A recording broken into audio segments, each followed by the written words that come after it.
여러분들은 자기계발서 왜 읽으시나요? 부자들은 책을 많이 읽는다는 얘기 귀가 아프게 들어보셨을 겁니다.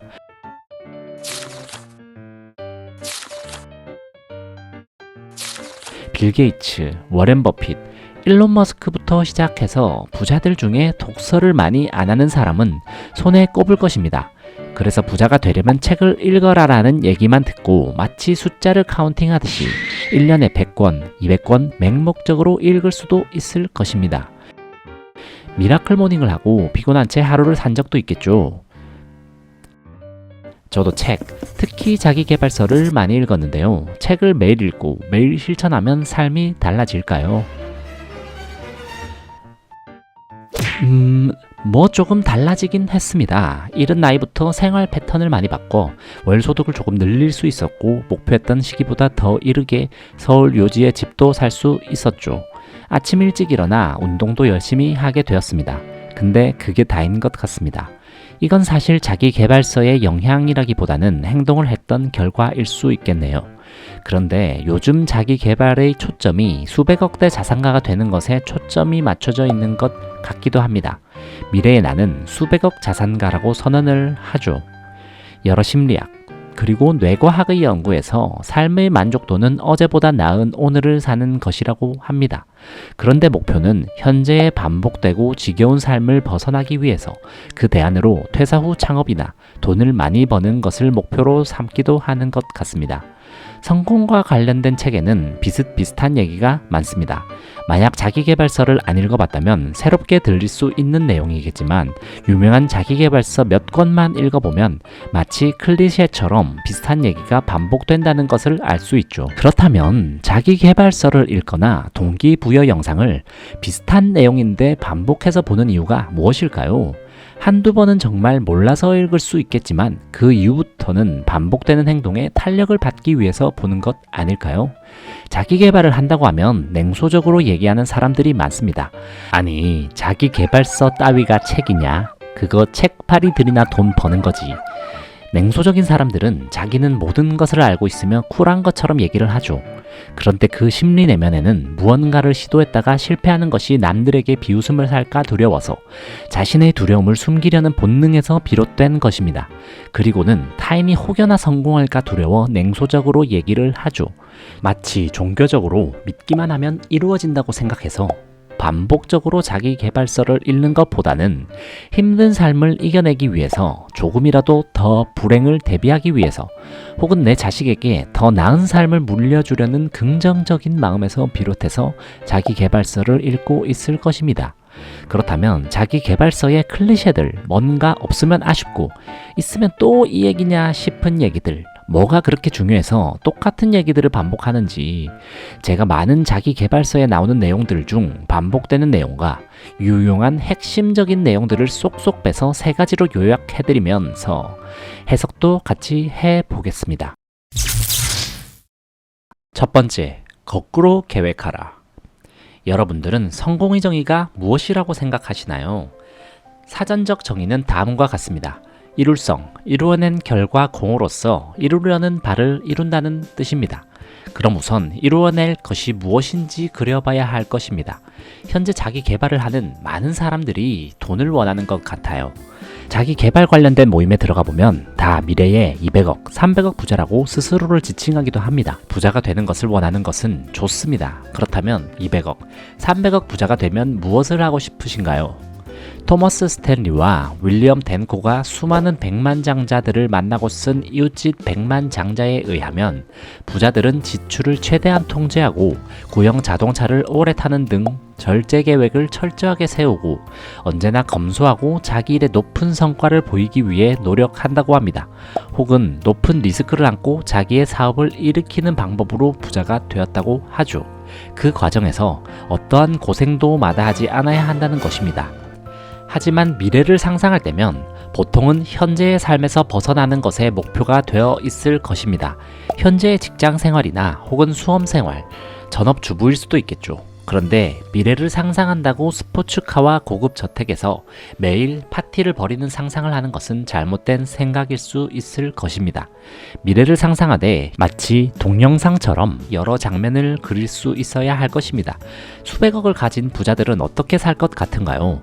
그들의 삶을 가까이서 지켜볼 수 있다면 그들처럼 사는 것이 진정 원하는 것일지, 그게 맞다면 그 위치를 역순으로 지금 당장 무엇을 해야 할지 그려볼 수 있을 것입니다. 그렇다면 그 미래를 종이에 써보는 것입니다. 누군가는 결혼할 배우자를 만나고 가족들과 모두 건강하고 오래 사는 것이나 전성기 시절 아놀드 슈왈츠제네거처럼 몸짱이 되는 것이 성공의 기준일 수 있을 것입니다. 그것들을 모두 마치 동영상을 재생하듯이 상상해 보았을 때 그 미래가 마음에 들고 지속하는 것이 행복한 미래라면 그 역순으로 미래를 계획해 현재 해야 할 것을 간추릴 수 있을 것입니다.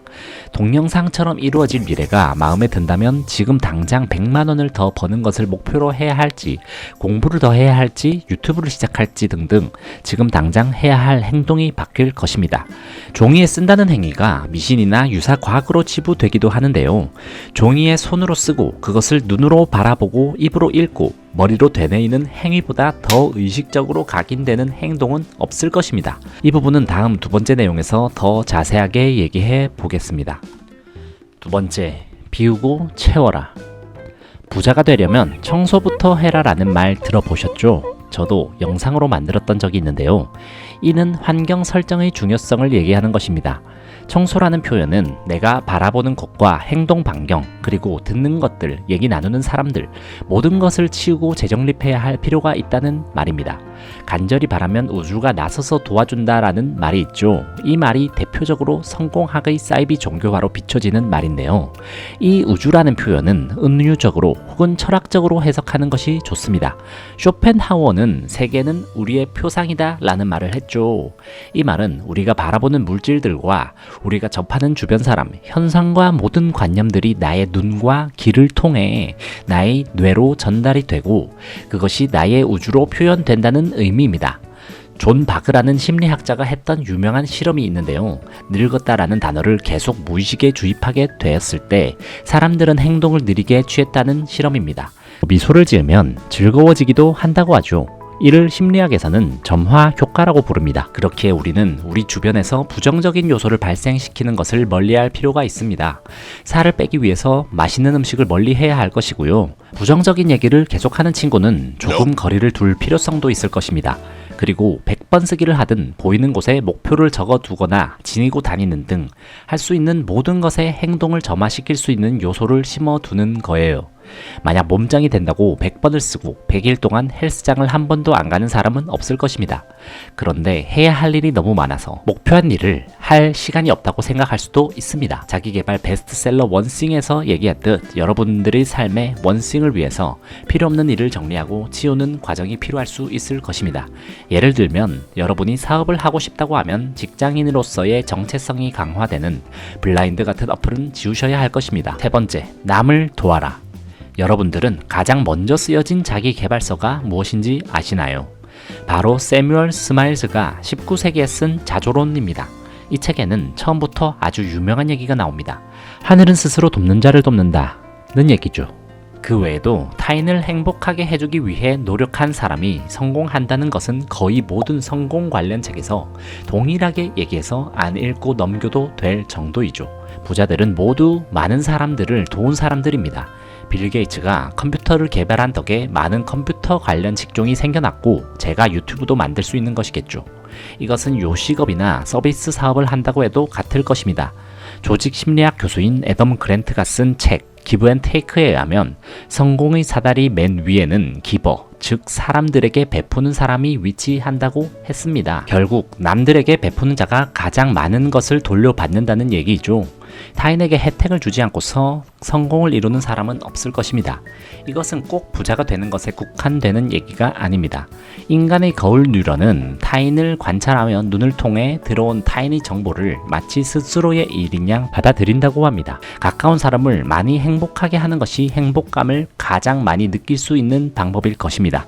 만약 당신이 항상 긍정적인 에너지를 발산한다면 당신은 가장 긍정적인 에너지를 많이 돌려받는 사람이 될 것입니다. 항상 타인이 불편한 것은 무엇일까 생각하고 타인의 불편한 점을 개선하기 위해 자신의 역량을 강화하고 그것을 해결해 나간다면 당신은 무조건 성공할 수밖에 없을 것입니다. 그런데요, 퍼주기만 하면 이용을 당하는 것이 요즘 사회다 라고 생각하실 수도 있을 것입니다. 그렇다면 진화심리학적으로 아주 유용한 전략, 눈에는 눈, 이에는 이 전략을 간단하게만 얘기하면 이용만 당했을 때 돌려줄 수 있는 수단을 가지고 있어야 한다는 것입니다. 마지막으로 요약하면 미래를 거꾸로 계획하라, 주변을 비우고 채워라, 남을 도와라, 이렇게 세 줄 요약을 할 수 있을 것입니다. 제가 책들을 요약해 봤지만 여러분도 독서를 하면서 자기의 방식대로 혹은 자신의 삶에 맞게 방향을 바꾸어 해석하고 적용해 보는 것도 좋을 것입니다. 사실 자기 개발서를 읽어봤다면 너무 뻔한 내용처럼 들릴 것입니다. 자기 개발서 중에는 자기 인생만을 회고하며 쓴 적은 표본을 기반으로 하는 내용도 많고 시대 상황이나 국적에 따라 다르게 받아들여야 하는 내용도 많습니다. 그리고 독자를 늘리기 위해 진입 장벽을 낮추기 위해 얕은 내용만 광범위하게 쓴 책도 많을 것입니다. 맹목적으로 믿고 따르기보다는 비판적인 시선으로도 바라봐야 할 거예요. 자기 개발서를 읽는 것도 중요하지만 읽은 내용을 행동으로 옮기고 실천을 한다면 몸으로 체감하며 배우는 것이 더 많아질 것이고 위 내용에 자신만의 전문성을 가진 영역으로 개발한다면 어떤 분야에서도 성공을 할 수 있을 것입니다. 저 또한 타인을 돕기 위해 우선 영상으로 시청자 여러분을 돕기 위해 자기 개발에 관련된 내용으로 영상을 만들고 있는데요. 정말 도움이 될 내용이 어떤 내용인지 많이 고민하고 있습니다. 그 결과 자기 개발에 대한 내용을 간단히 요약하는 영상을 만들어 보았습니다. 앞으론 경제학이라든지 하는 정말 도움이 될 수 있는 얘기도 다루어 보도록 하겠습니다. 저 역시 스마트 스토어도 해보고 그 마케팅 방법을 기반으로 프로그램 판매도 하며 추가 수입을 얻고는 했지만 처음 얘기한 내용처럼 목표를 종이에 적으며 계속 생각을 해본 결과 목표를 향해 나아가는 방향 자체가 달라져야 할 것이다 라는 것을 깨달았습니다. 그래서 그 목표를 위해 살아가고 그 결과 매일 아침 독서로 지식을 쌓은 내용을 영상을 통해 풀어내고 있는 것입니다. 목표가 명확하기에 해야 할 행동도 명확합니다. 세 가지로 요약했지만 관련된 내용은 수많은 책에 나오기에 영상에서 언급한 책들을 안 읽어보셨다면 찬찬히 읽어보는 것도 추천드리고요. 읽어보셨다면 이 영상을 통해 각인이 되는 시간이었길 바라겠습니다. 마지막으로 행동과 지속을 통해 평범했던 삶을 비범하게 바꾸는 시청자 여러분이 되길 바라겠습니다. 여러분들도 지겹게 봤던 내용이지만 삶에 도움이 되었던 책의 내용 한 줄 있다면 댓글로 공유해 주시면 감사하겠습니다.